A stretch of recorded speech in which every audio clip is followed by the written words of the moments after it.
ভিডিওর থাম্বনেল দেখে তোমরা অনেকেই বুঝেছো এটা আমার বাংলাদেশে যাওয়ার ভিডিও, যেটার প্ল্যান হয়েছে মাত্র 10 মিনিটের মধ্যে। আমার কিন্তু এই মাসেই যাওয়ার কথা ছিল, বাট সেটা আজকের দিনে না, একদম হুট করেই প্ল্যান হয়, বিকজ আমার একটু মন খারাপ ছিল আর তোমাদের ভাইয়াও ফ্রি ছিল। তোমরা অনেকেই যারা কমেন্ট করো আপু ফ্যামিলি রেখে এত দূরে কিভাবে থাকো, আসলে ওই হিসাব করলে আমি অনেক বেশি দূরেও থাকি না। এই ভিডিওটা দেখলেই তোমাদের হয়তোবা সেই ধারণাটা ক্লিয়ার হবে। যাই হোক, আমাদের প্ল্যান হয়েছিল রাত 8টার দিকে যে আমরা সকাল 6:30-এর ফ্লাইট নিব। আমি কোনোভাবে মোটামুটি প্যাকিং কমপ্লিট করে রাত 3টার দিকেই বের হই, এন্ড তোমাদের ভাইয়াকে দেখো, ওকে দেখলেই বোঝা যাচ্ছে ঘুমে শেষ। যাই হোক, আমরা পৌঁছে যাই এয়ারপোর্টে, আর আমি যেহেতু সকাল 6:30টায় ফ্লাইট নিয়েছি ইন্ডিয়ান টাইম, সেই হিসাবে আমি বাংলাদেশ টাইম সকাল 8টায় ঢাকায় থাকবো। সো কলকাতা থেকে ঢাকায় যাওয়া আমার জন্য খুবই ইজি, বাট আসল স্ট্রাগল হচ্ছে ঢাকা থেকে বরিশাল যাওয়া। আমরা আমাদের লাগেজ গুলো দিয়ে বোর্ডিং পাস নিয়ে ইমিগ্রেশন কমপ্লিট করে ভিতরে ঢুকে যাই। আজকেও আমার লাগেজে হয়েছে মাত্র 15 কেজি, মানে আমি আসলে এটা বুঝি না। আমার হিসাবে আসলে আমার ব্যাগে আমি অনেক কিছুই নেই, বাট কেন জানি না খুব একটা ওজন হয় না। যাই হোক, এটা আমার জন্যই ভালো। তখন টাইম ছিল 4:30, খুব একটা মানুষ ছিল না, যেহেতু এত সকালবেলা কেউ আসলে ট্রাভেল করতে চায় না।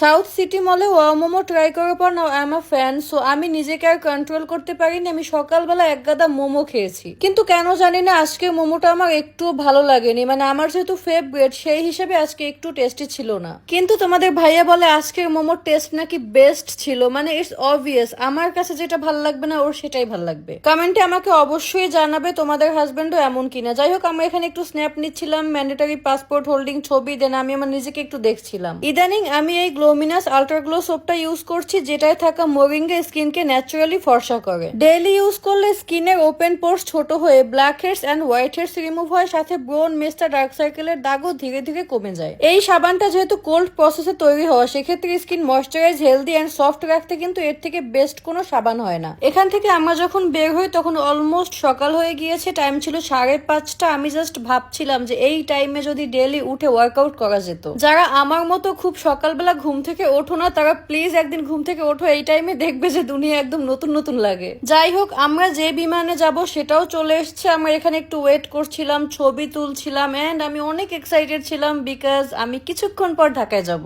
তোমাদের ভাই আজকের ভিডিওতে একদমই থাকতে চাচ্ছিল না, সেটা কেন আমি তোমাদেরকে কমেন্টে লিখে দিব। আচ্ছা, তোমাদের মধ্যে যদি এমন কেউ থাকে যার বাবার বাড়ি থেকে শ্বশুর বাড়ি অনেক দূরে এন্ড যাওয়া আসা করতে অনেক কষ্ট হয়, প্লিজ আমাকে একটু কমেন্টে জানিও। ফাইনালি আমাদের ফ্লাইটের টাইম হয়ে যায় এন্ড আমরা লাস্ট চেকিং এর পর উঠে যাই। আমি যেমন এক্সাইটেড ছিলাম তেমন ইমোশনালও ছিলাম। আসলে আমি না কোনো কারণ ছাড়াই গতকাল থেকে অনেক আপসেট ছিলাম, মানে আমার খুব ইচ্ছা করছিল যে একটু বরিশাল যাবো, আব্বু আম্মুকে দেখবো, ফ্রেন্ডদেরকে দেখবো, সবকিছু মিলে I was really feeling low. And এটাই তোমাদের ভাইয়া বলছিল যে ফাইনালি দিল কো তাসাল্লি মিল গায়া। এই ভিউটা আমার এত বেশি পছন্দ, মানে আমার ফোনে এই টাইপের ভিডিওর কোনো অভাব নেই। আমার যেহেতু অ্যাক্রোফোবিয়া নেই বা আমি অনেক উপর থেকে নিচে দেখতে খুব একটা আমার আনকমফোর্টেবল লাগে না, সো আগে আমি যখন বরিশাল থেকে ঢাকা থেকে বরিশাল আসা যাওয়া করতাম, তখন আমি এই সেম রুটে সেম ভিউতে সেম ভিডিও করতে থাকতাম। আমার আসলে ভালোই লাগে দেখতে। তোমাদের মধ্যে যদি কেউ থাকে যার এই ধরনের ফোবিয়া আছে যে অনেক উঁচু থেকে নিচের দিকে দেখতে পারে না, do let me know in the comment section. And এই দেখো একজন ঘুমাচ্ছে, ও আসলে অনেক টায়ার্ড ছিল।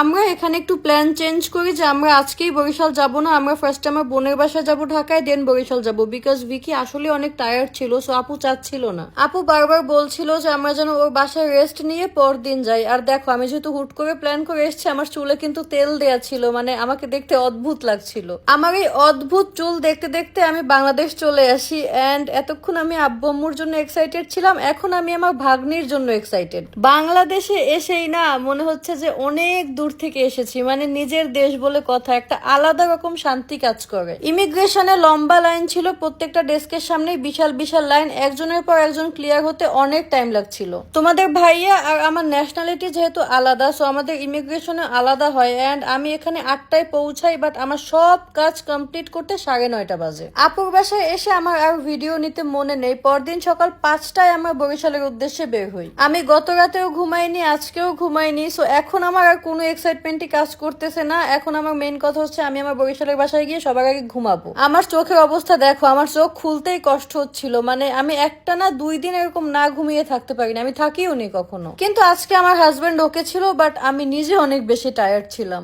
আনফরচুনেটলি আজকে বাস আসতে আধা ঘন্টা লেট করেছে, বাট ফাইনালি আমাদের বাস চলে এসছে, এন্ড নাও আমার ডেস্টিনেশন হচ্ছে বরিশাল। নিজের প্রাণের শহর বরিশালে এসে ফাইনালি কই কই ঘুরলাম, কোথায় কোথায় গেলাম, সব কিছু শেয়ার করবো নেক্সট ভিডিওতে। সেই পর্যন্ত সবাই ভালো থাকো, টাটা।